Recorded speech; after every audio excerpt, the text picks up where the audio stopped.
Welcome to episode 13 of the Total Bro Sports Podcast.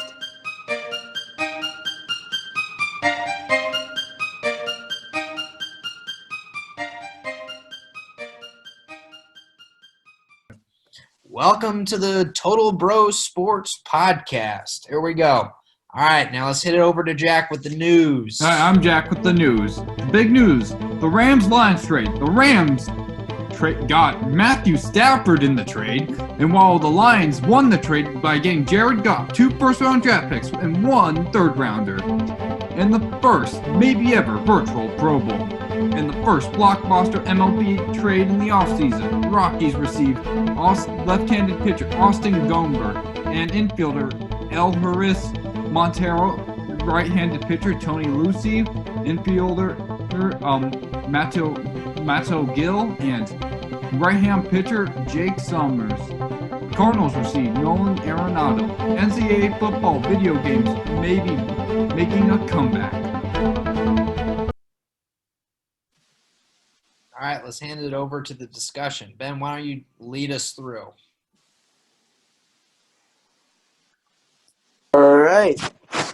First thing I want to talk about is this Matt Stafford trade. I think that's very important.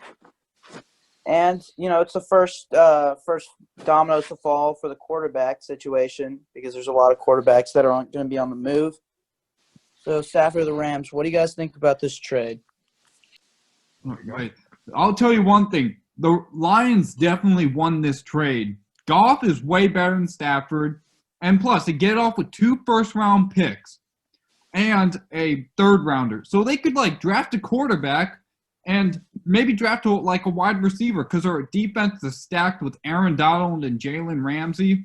And I think they might get a really good, possibly tight end when Tyler Higbee and Gerald Everett are going to be gone. So I think they won the trade. And with Goff, he's good, but I think that I think with the Rams, Matthew Stafford's good, but he's nowhere exceptional. He's not going to be in the Hall of Fame. Yeah. I'm with Jack on this one. The Lions got some good draft picks out of that, especially if the Rams struggle. And it's just it's good for a rebuild. And it seems like they're finally actually trying to do a proper rebuild because they got rid of Matt Patricia. They got a new head coach, and this should be it should be interesting how they take this rebuild. Hopefully, they won't be irrelevant for another 15 years. Yeah, I think this was honestly a win-win. I disagree with you, Jack, on the fact that Goff is way better than Stafford. No, he is. Stafford hasn't been to a Super Bowl. Yeah, because he hasn't been surrounded by anyone. I mean, the only player he's had is Calvin Johnson, and he just gets double-teamed every time. What about Golladay? What about Jones? Yeah, but you know that the Lions, if he had a better supporting cast, I think he would have done better as a quarterback. I mean, with Jared Goff, he had the best defense in the league, the best running back in the league, 3 top receivers in Robert Woods, Cooper Kupp, and Brandon Cooks. And so I think, Stafford, if Stafford was on that team, I think they would have made the Super Bowl as well. No. Stafford is not – he's not a Super Bowl QB. He's never won a playoff game. I know, but I think that's mostly in part of the organization that he's been in. I mean, look, just I think with the Rams, he will certainly come in and win a playoff game in his first season. Just not the only guy, I think, is a good idea. But for the Lions' perspective, this was a great move. They needed to move on from Stafford. I like Stafford and all, but I don't know. They just were too stagnant for too many years. It was time to make a change. Getting Dan Campbell as a new coach was interesting. Now, they have the number 7 pick as well, so they can possibly get one of the top wide receivers.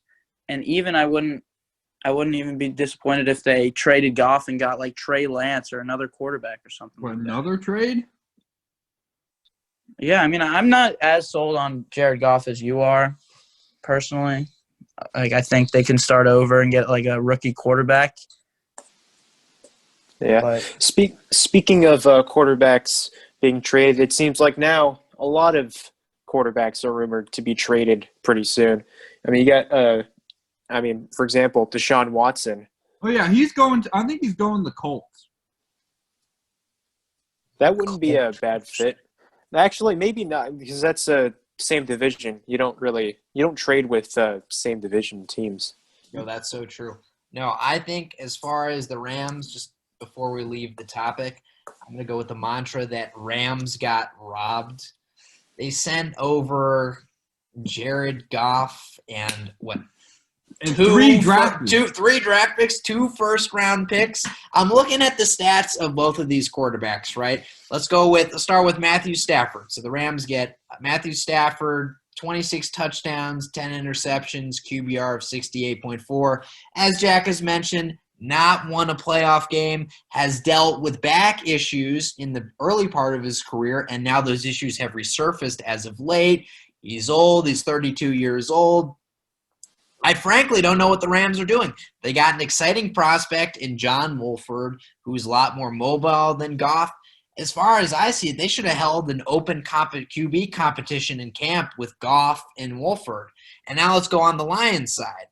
The Lions, now they have 2 first-round picks, a third-round They won pick, the trade. and they got Goff. Goff is still young. Maybe he proves to be a bridge quarterback for them. If he's not the guy, they got a first-round pick where they can easily draft another one. So the Lions won big in this trade. And the Rams, they got an older guy, a guy with injury history, has not won a playoff game and has largely not proven himself, aside from, I guess, better than average statistics on a subpar team. Yeah. Oh, yeah. Well, yeah. That's okay. So Rams got robbed. You heard it here. Yeah, the Lions definitely won. yeah, I think I think what it showed me was that Stan Kroenke, the Rams owner, has a lot of faith in Stafford. Because I don't know, giving up 2 first-round picks, a third-rounder, and Goff just for Stafford shows that he's a lot of faith in Stafford and this team, and Stafford, and not only him but the defense. Because he thinks. I believe making this move was to try to advance in the playoffs and stuff, and try to win some games. And now Stafford has an opportunity to finally be on a team that going into the season has a shot. He never really has had a shot in his career. I just don't know what Stafford has done to earn that amount of capital. No, he hasn't earned it. Yeah, it's not like he's Deshaun Watson, who's just carried teams to the playoffs. Look, he carried them to the AFC Championship game. Wait, what? What, Deshaun Watson? No, or was it didn't. the divisional Or game. they got stomped by the Chiefs. Where they got stomped by the juggernaut. But still, he carried them there. It's not like it's Deshaun Watson, who's young, vibrant, torching the league. Like, this is old Matt Stafford. Yeah. Oh, man. Who, look, can't he's an make NFL sense. quarterback. Like, he has got some serious skill, but at the same time, he has not won a playoff game. Yeah, and the W is what's the most And look, biggest he also had statistic. Calvin Johnson at one Yeah, point. he had Megatron. It's true that he hasn't won a playoff game, but it is the Lions. You have to keep that in mind, because the Lions they haven't really been relevant since Calvin Johnson retired. Yeah, but once you get to the playoffs, you got to at least win. Yeah. They have not been relevant at all. The reason why they had that 0-16 season, I think, if I'm not mistaken, that was the year that they got Stafford, because I know Stafford was the number 1 pick. So I think right after that 0-16 season, Yeah. still haven't made it back. Yeah. All right. Well, what do you guys think? Switching gears here. In the big game on Sunday, besides the 2 quarterbacks, who are the biggest X factors on both teams? The wide receivers, and by far. Oh, yeah. Yeah. Well, specifically who? Oh, Who's the Tyreek X Hill. Tyreek Hill Tyreek is a big factor because he's fast, he has really good hands, and he has burnt the Bucs defense, and he will love to do it again. Yeah, a one-on-one for Tyreek Hill is still basically means he's open. He is so fast. Yeah, it'll be interesting to see how the Bucs try to handle Tyreek Hill. Mecole Hardman was just put on the reserves / COVID-19 list. Ooh. He still has a chance of playing. He just has to test negative like a few times within the next 5 days. But I don't know. I definitely think Tyreek Hill and Travis Kelce are the two biggest X factors because, Kelsey's always really tough to guard, and especially if you're giving all your attention to Tyreek Hill on the outside and you don't want him to break off a big play, you're going to leave Travis Kelce open more likely than not. Yeah, or who else? Like, there was Hardman. Who else? Look, there's, as Ben mentioned in a previous podcast, there's Pringle. Yeah, Pringle. There's Allen Robinson. There's a ton of weapons on that team. Their second team is probably deserving enough to be on another team starting. And, like, who else? Like, on the Clyde Edwards-Helaire, Le'Veon Bell, LaShawn McCoy. Oh, wait. He's on Le'Veon Bell, I thought, was injured. He hasn't really been playing. Darrell Williams has been playing running back for them, but yeah, he's showing some promise, but he's not. Yeah, he's all right. But on the Bucs side, what do you guys think? What do you guys think about, Tom Brady and the Bucs? Do you think their offense, or is it more of a defensive thing for them? It's somewhat of both, and they're playing against They were playing against chokers. Against the Chiefs, you cannot have a defensive battle. It just doesn't happen with their offensive firepower. If Brady and the Bucs are going to win this game, it has got to be through their offense. Yeah, they cannot settle for field goals or punts. Yeah, they can't settle for – and as far as X factors on their side – it's definitely their run. Maybe who's their running? Ronald Jones. But the run defense is pretty good. JPP. And then maybe if is Fournette still that? I think Fournette. Yeah, Fournette. He has gotten a lot better as of late. He's got fresh legs. So yeah, maybe the run game doing well. I would say the X factors is probably Leonard Fournette because he took over that other game against the most recent game. Oh, the Packers? Yeah, he took over the game against the Packers. He had a sick spin move. And then on the receiver side, I'm not going to say Mike Evans because all the attention goes to him. I'm going to say Chris Godwin because that guy has some strong hands, but as of late he's been struggling. So he drops maybe the Chiefs will start to ignore him, but I think he's ripe to come back.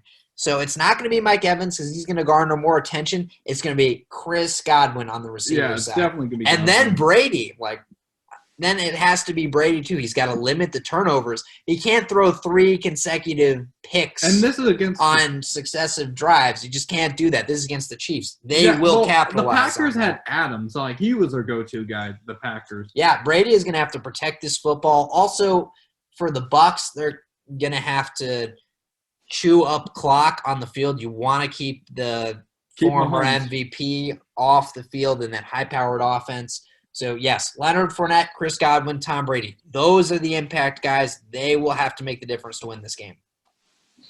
Yeah, like you just said, this game, if the Chiefs are going to lose, it's going to have to be a blowout or a shootout. In the 4 games that Patrick Mahomes has played outside of Kansas City in his career, he's only lost 4 games outside of Kansas City in his career, and they've scored 40, 51, 31, and 32. So yeah, you have to score a lot. Even in losses, Mahomes is still putting up great numbers. And something also to note, Steve Spagnuolo, the Chiefs' defensive coordinator, is one of 3 defensive coordinators to beat Tom Brady in the Super Bowl when he did it in 2008 with the Giants. So he has seen Brady in the Super Bowl. Obviously, it's 12 years later in a different system, but just something to note. I think that's a great point to bring up, that Spagnuolo has actually beaten Tom Brady and he has experience with it. Yeah, that makes sense. I think the biggest way to handle Brady is by playing a lot of blitz and get him on the ground. If you push him, hit him a lot, he will start to shake and start throwing it overthrowing it. If you Look, not to knock Tom Brady, but this Bucs defense, this Bucs offense and scheme is not – I don't think it's at where it could be at its highest level. I know I would be, if I'm the Chiefs defense, I would be a lot more scared of Tom Brady and the New England Patriots in the early 2010s. That's the team I'm more scared of. Because now with the Bucs, yes, they've gotten hot, but I still think they're working out the kinks to that offense. We know Tom Brady is not comfortable chucking the ball downfield, and we saw that when he did that and against the Packers, pick city. Wait, so do you have a prediction who's going to win, Alex? Are we at predictions yet? Oh. Look, I'm actually considering putting actual money on this football game. I'm all in for the Chiefs. Score. Alex, we can do that score thing. Yeah, just like an amount I could lose, because then that's because with gambling, you know that it's just money. It's lost money, but it's just fun. I would definitely be all in on the Chiefs. Yeah, and I'd say the Chiefs win by at least 2 touchdowns. You think it's gonna? I thought it was gonna be 31-24. What do you think? It's more like 38-24. Oh, you think that? Too good. I think it'll be a 1-possession game, though, personally. Like, the Chiefs – the one thing about Patrick Mahomes, though, if they're going to lose, it's also going to be by a 1-possession game. Like, he's only lost one possession game in his career – or one game by more than 1 possession in his career.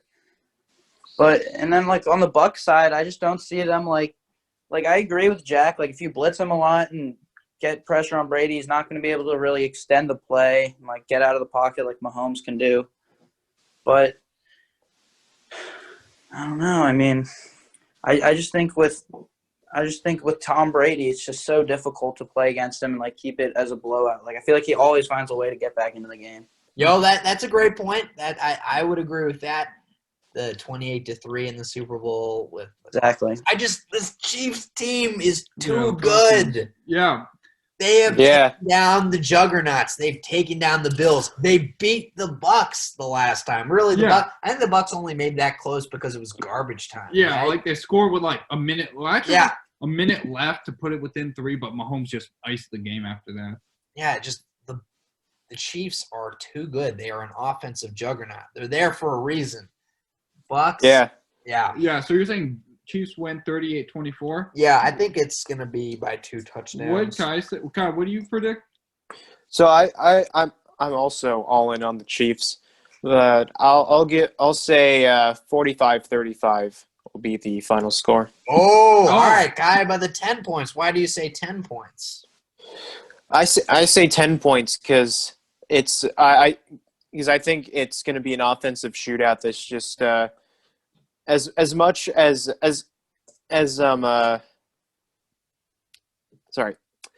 because both offenses are just that good, and I think Tom Brady will be able to keep up for most of the game because their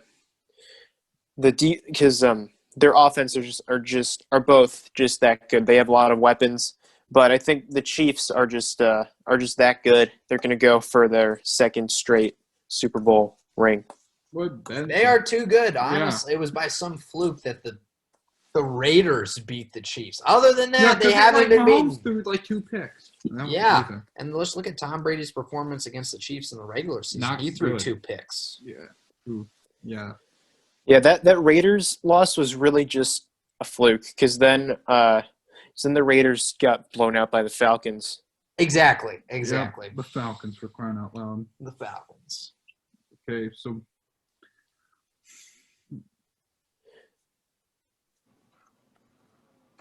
yeah, I saw a few interesting things here, some like Super Bowl facts that you guys might want to be interested in. For some reason, this is the longest drought in NFL history without a team winning back-to-back Super Bowls. Yeah. So that could be changed. Patrick Mahomes is trying to become the youngest quarterback in NFL history to win multiple Super Bowls.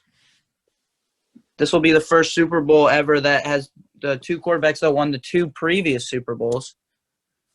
And it's also the first Super Bowl that features 2 quarterbacks who have previously won the NFL MVP and Super Bowl MVP. When was the last time a team won back-to-back Super Bowls? The Patriots 2004 and 5, which was Tom Brady. Of course. He cheated. Wow.